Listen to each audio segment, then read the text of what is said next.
तर आज me baby food सिरीजचा दिवस कुठला आहे ते सांगणार नाही, कारण याच आपल्या रेसिपीज मी पुढे अशाच कंटिन्यू करणार आहे. तुमच्या बाळाची सॉलिड फूड जर्नी जस्ट सुरू झाली असेल तर चॅनलला नक्की सबस्क्राईब करून घ्या, कारण यानंतर असेच नवनवीन व्हिडिओज मी तुमच्यासाठी घेऊन येणार आहे. हॅलो फ्रेंड्स, मी आहे वैशाली आणि स्वागत आहे तुमचं मराठी मेजवानी विथ वैशालीमध्ये.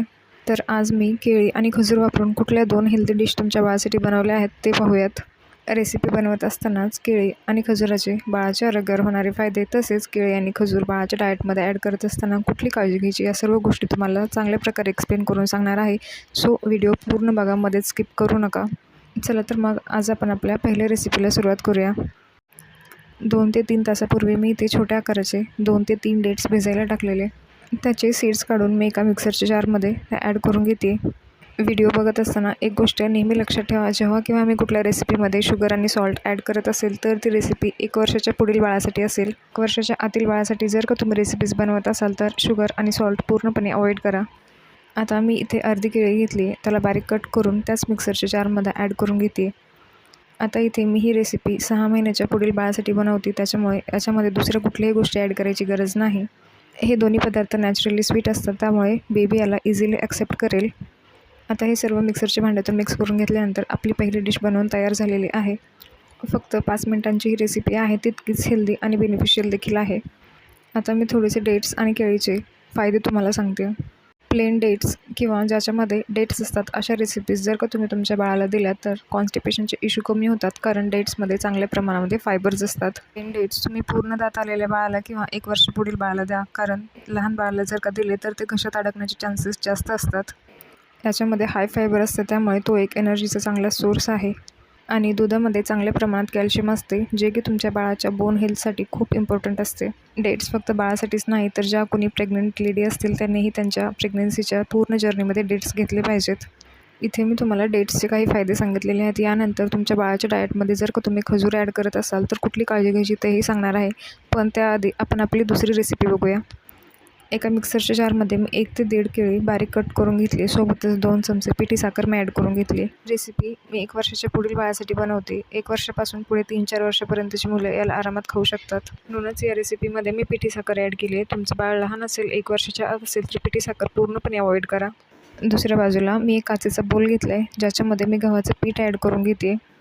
गव्हाचं पीठ ॲड करून झाल्यानंतर आपलं केळी आणि साखरेचं मिक्सचर मी पिठामध्ये ॲड करून घेणार आहे. तुम्ही इथे तुम्हाला हवं तसं पिठाचं प्रमाण कमी जास्त करू शकता.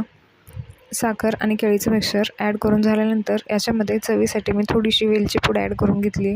1 वर्षापेक्षा मोठं बाळ असेल तर याच्यामध्ये थोडंसं बेकिंग पावडर ॲड केलं तरी चालेल. मी इथे थोडंसं बेकिंग पावडर पण ॲड करून घेतली. त्यानंतर मी याचा एक पातळ असा डो बनवून घेते. इथे मी याची छोट्या छोट्या आकाराची भजी सोडणार आहे. जर का तुमचं बाळ 6 महिने ते 1 वर्षाच्या आतील असेल तर याच पिठाला तुम्ही पोरिंग कन्सिस्टन्सीमध्ये येईपर्यंत, म्हणजेच पॅनकेक्सच्या बॅटरप्रमाणे बनवा आणि याचे छोटे छोटे पॅनकेक्स बनवून घ्या. आणि पॅनकेकच्या बॅटरमध्ये साखर आणि बेकिंग पावडर ॲड करू नका. आता माझं बॅटर बनवून इथे तयार आहे. याला मी 2 ते 3 मिनटासाठी रेस्टसाठी ठेवून देते, तोपर्यंत आपलं बेकिंग पावडरही चांगल्या प्रकारे ॲक्टिवेट होईल.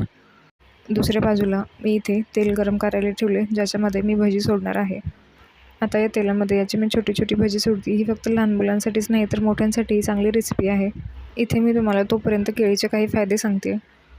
जर का तुम्ही पहिल्या वेळेसच तुमच्या बाळाला केळी देत असाल तर 2 चमचे केळी पूर्णपणे मॅश करून द्या.